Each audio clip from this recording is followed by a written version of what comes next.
So if you saw last week's video, I talked about how I make money as a content creator and my different income streams. And I mentioned that I make most of my money from Facebook Marketplace, which is probably not an income stream that you normally think of when you think of content creators, but it just so happens to be one of mine. And I didn't really set off to have a Facebook Marketplace reselling business. It just kind of happened naturally that way, where I was buying things for my apartment and then trying to find my style didn't really fit, so I would sell those things on Facebook Marketplace. And I realized that you can make a lot of money from it, which I was very surprised by. So I want to share with you all today what items have sold really well for me, where I source my items, how I go about getting a good deal on these items, and just some general Facebook Marketplace selling tips. So again, I don't have a reselling business. I still only buy things that I'm going to use in my home, but I try to be more intentional about the things that I do choose. So if I'm not 100% sure if they're going to work in my home, I'll only buy them if I know I can sell them on Facebook Marketplace and make my money back. But I'm still not buying things specifically to sell them. These are just some tips if you were interested in doing that. And another note I want to make is just because things sell well for me doesn't mean it'll sell well for you. Every city is different. I live in Nashville, where new people are constantly moving in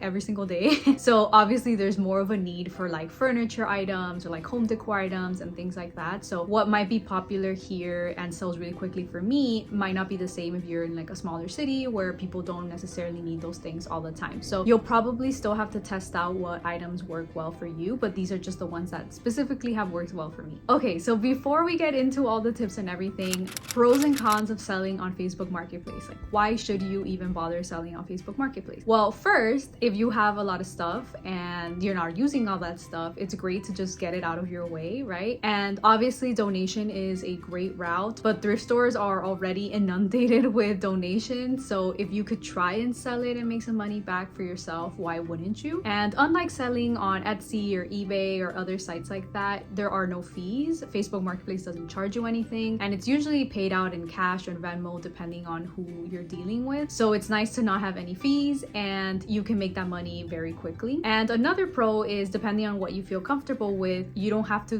do much. The person can come directly to your home to pick up the item, so you don't have to worry about shipping it or driving anywhere to drop it off or anything like that. Now, some cons: it does take a long time. So even though I say you can make money fairly quickly, it still takes time to take the pictures, create the listing, write a detailed description for the listing. If you're buying items specifically to sell, then it's going to take you time to source those items. It also takes time to be constantly messaging people about when they can meet up to pick up items and things like that. A lot of people just flat out ghost you, so they'll be like, is this available? And you're like, yes, and then you never hear from them again. So all of that is just some annoyances that come with Facebook Marketplace. So you should know all those before you get into this being it's gonna be so easy and make money super fast. Yeah, it's relatively easy. It's not a ton of work, but it still is time that you have to put into it. So just to keep that in mind. Okay, so first things first, if you're selling your old items, you're probably not gonna make a ton of money. You might not even make back the amount that you paid for the item, because obviously it's a used item. So that's just something to keep in mind. You can still make a pretty decent amount. I sold a ton of things that we had when we moved to Miami that we didn't need, and I could still make money. It adds up, right? But obviously if you paid, I don't know, $50 for a lamp, and now it's 5-year-old lamp, you're not gonna get $50 back, Maybe you'll get 10 or 15. But all these tips that I'm going to share with you, you can apply them moving forward to the things that you buy, so that you can get a better deal if you do decide to sell those things on Facebook Marketplace. So first things first, rule number 1 of reselling in general is buy cheap.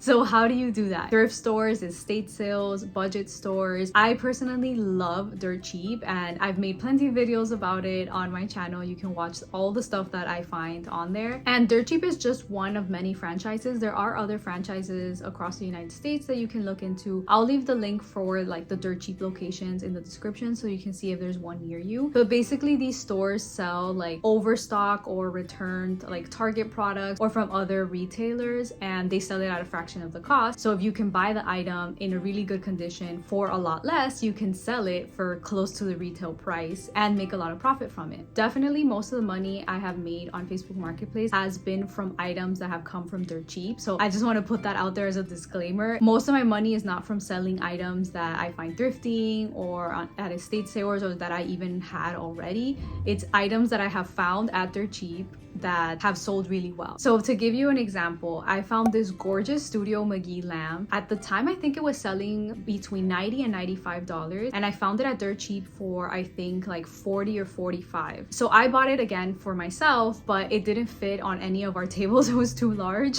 So I ended up listing it that same day, and within an hour it was gone.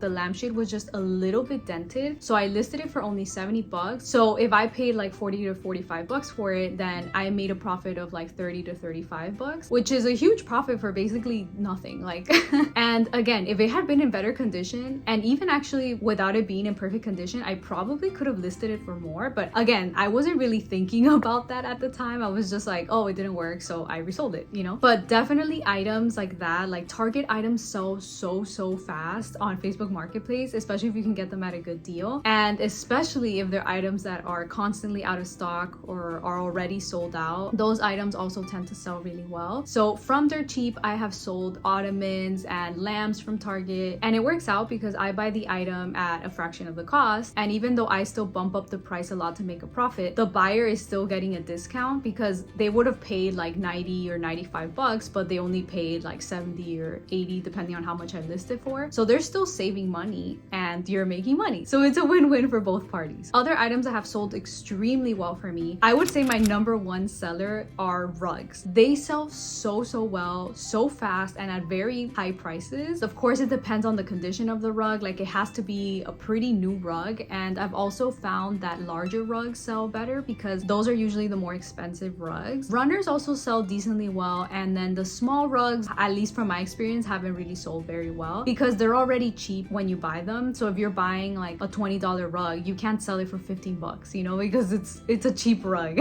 But the bigger rugs, those are more expensive, so you can still bump up the price and it still be cheaper than if they were to buy a brand new rug that size, right? So again, most of the rugs that I would buy are from dirt cheap. They had a deal at one point where it was like 30 bucks for a pretty big size rug, which was crazy because the same rug at Target was selling for like $100, 100 plus. So I would buy it for 30, again, not with the intention of reselling it, just for my home, but then it was like too small or too big or whatever it might be, and I would resell it, let's say, for like 85 bucks. So I would still make a profit of like 50 bucks, but the buyer is getting a big discount, like 20 to 30 bucks maybe, or even more depending on the original price of the rug. And for rugs specifically, the only option is not dirt cheap. There are estate sales that sell vintage rugs, so if you do happen upon a vintage rug, those usually sell for a very high price. And again, it'll depend on the city that you're in if people are going to be willing to pay the high price or not. But even if you buy a rug for like, I don't know, 20 bucks, 30 bucks at an estate sale, you could probably at the very least get like 100 something for it. You can also take advantage of sales. I've had rugs that I've bought on like super duper sale. Black Friday sales are crazy, but also like Labor Day sales or just random sales throughout the year. I've purchased a rug there, and then by the time that I decided to sell it a couple months down the line, the original price of the rug is much higher, so I could still sell it for the price that either I paid for it or even a little bit higher because the price of the rug has gone up. And that's another tip when you do list your item. I always try to include a picture or like a screenshot or something that includes the price of the item at that moment, so people can get an idea of the value of the item, and then they can kind of see like what a deal they're getting. Because if the item is selling retail for $300 and you're only asking for $100, like that's a huge deal, right? They're saving $200. They don't need to know that maybe you only spent 30 bucks on that rug, right? And that you're gonna profit 70. So I always try to do that. If I can't find like a picture or a screenshot, then at the very least in the description I'll put like retail price is this is what I'm asking for. Okay, and then some other items that have done really well for me are faux trees. Faux trees can be really expensive, so if you can find those on a budget and then resell them, they usually sell pretty fast and for a good amount of money. I had one tree that was absolutely ginormous that I think I found for like $10 at my local thrift store, and I sold it for 40 bucks, so I made a $30 profit. I probably could have sold it for more, but I was in a hurry to sell it because it was so large it didn't fit in our apartment. So I think faux trees are also, if you can get them at a good deal, especially from like a thrift store or something like that, those may make a pretty decent amount and sell fairly quickly. Other things that have sold pretty well for me are quilts. Also, sorry if you can hear the train in the background, but we live right next to a train track, so it's basically impossible to film and not have a train passing by. So I think I mentioned it at some point in another video, but there was a moment that I was addicted addicted to buying quilts, and I think I had like 7 or 8 quilts. Mind you, we have one bed and one guest bed, which is never out. This is our office couch that pulls out into a bed, so it was way too many quilts basically. So eventually I decided, I'm like, okay, no, I need to stop. I need to start selling some of these. So most of the quilts that I bought were from Dirt Cheap, but I also had one that I found at a thrift store and another one that I bought used on Amazon, and those sold fairly quickly and for a decent amount of money, especially if you have, again, the Target brand ones. Those are really popular. So the Casaluna ones, and I think they sell for like $90 to $100. They're really expensive, so I would bump down the price to like $70, $60, and they would sell. And I think I bought them for like $30 or $40 at Dirt Cheap, so I would still make a profit off of those. And then of course the other thing that sells relatively quickly, especially here in Nashville because people are constantly moving in, furniture, especially like side tables and coffee tables. For me, those did so well. When we first moved here, we had this little tiny side table, and I think I listed it for like $15. It was like super old, like no longer available or sold anywhere, and it wasn't like anything special, but it sold like the same day I listed it. It was sold so fast. Our 2 previous coffee tables as well, they sold like within the week or something. Like it was so fast. But again, the tricky thing with furniture is that you have to get it at a good price, so that's probably where thrift stores would come in handy. There is a bit of furniture at Dirt Cheap, but usually the reason why it's there is because it's like damaged or something like that. So you can still find stuff there, but you just need to be a little bit careful. But definitely at thrift stores, I think is probably the best option because furniture is usually really cheap at a thrift store. So you can buy it for really cheap and then bump up the price a little bit and make some profit off of it. There was actually one funny one because I bought this table on Facebook Marketplace. I think you probably saw it in one of my previous videos. It was the one with the little marble top. I actually found that one on Facebook Marketplace for $25, which I thought was a great price. I didn't have any complaints about that. And the reason I sold it was because we originally bought it for our little office makeover, but it would sink into the carpet and it was driving me crazy to see it like lopsided. So I decided to sell it. I looked at the same table up online to see what the retail price was, and it was selling for over $100. So I was like, I'm just gonna list it for $50 and see what happens. Again, I wasn't planning to resell as a business. I just wanted it out, and it sold super fast for $50. So I made $25 off of that table.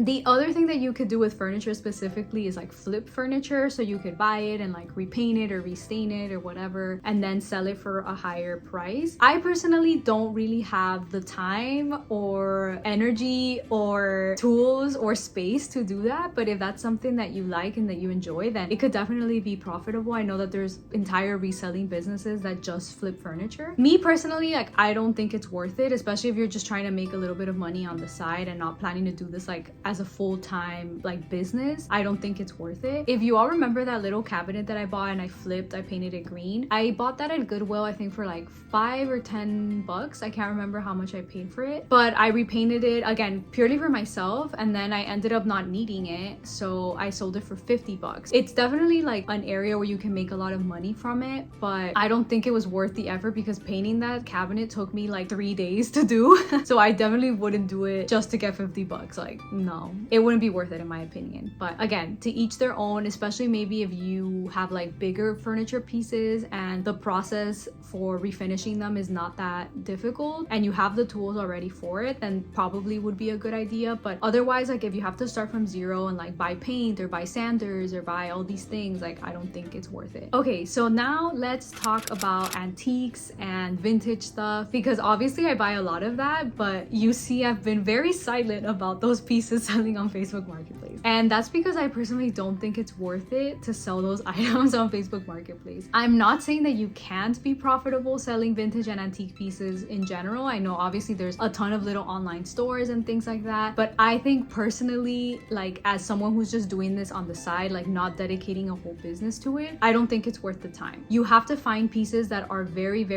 cheap, and that's usually only at estate sales or maybe sometimes at a thrift store, and you can't really bump up the price that much for them unless they're like an incredibly rare collectible vintage item or something, in which case you would need to know that kind of stuff and research and spend time on that. So I don't think it's worth it. So I'm trying to mention the things that have sold quickly, because a lot of times like you don't want to have things just stored there for months and months at a time. Like for me, if they haven't sold in a couple of weeks, like donate it. I'm not gonna have a closet full, especially in a small apartment, just like taking up space. It's not worth it. And the same for you, if you're selling just to get rid of some of the things you have, it's not worth it to just like keep holding on to these items in the hopes that maybe one day they'll sell. I don't think that's worth your time or energy or space in your home. So lastly, I just want to mention a couple of just general selling on Facebook Marketplace tips. So first, always list higher than what you actually want to sell the item for. People are always trying to lowball you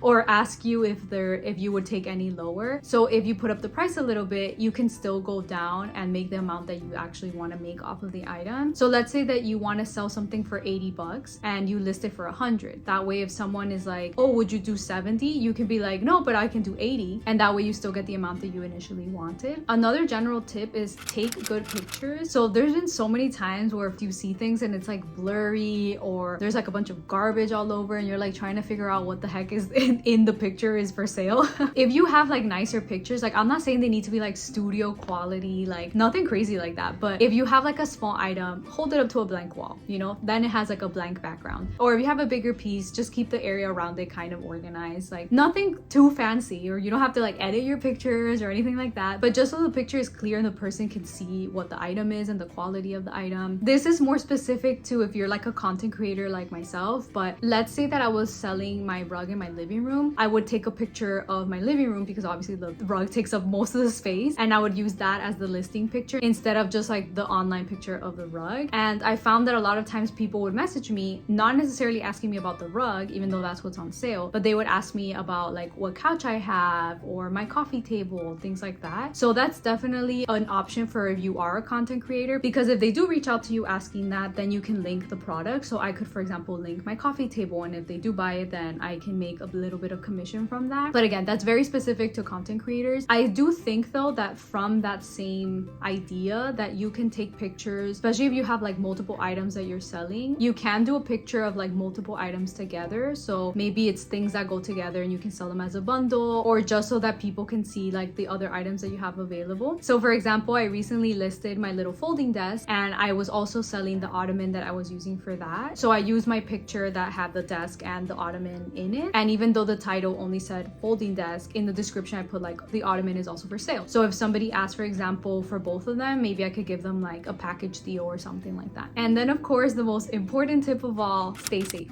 Unfortunately, there are a lot of scammers on Facebook Marketplace, so you always just want to be a little bit careful. It's up to you what information you want to share with people. So I know I mentioned that one of the pros is that people can come straight to your house to pick up the item and you don't have to do anything or go anywhere to drop items off. That's definitely a pro, but if you don't feel comfortable sharing that information, you can meet up at a public place. So for example, I live in an apartment complex, so I don't tell them which apartment number I'm at, and I just meet them downstairs in the lobby area. So there's people around, I feel like safe there. And if I don't feel comfortable, because yeah, there's people that are kind of sketchy, then I always ask them to meet at a public place slightly away from my apartment. You can also find out a lot of city halls or police stations also now have like a designated Facebook pickup area where they have like surveillance cameras and all of that, so you can see if there's any near you. I personally haven't experienced a ton of scams on Facebook Marketplace, but the one that I have seen is that people ask you for your phone number and then they try to access like your Google phone through that. So it's very easy to tell, because if you give them your phone number and then you get a message from Google that's like, someone's trying to access your account, this is your code, you know, like don't give them the code. But otherwise, like ways that you can tell, when someone reaches out to me, I always go into their Facebook profile. If they have 0 friends and they've been active for like a month, like that's probably a clear sign that they're a scammer or like not a real person.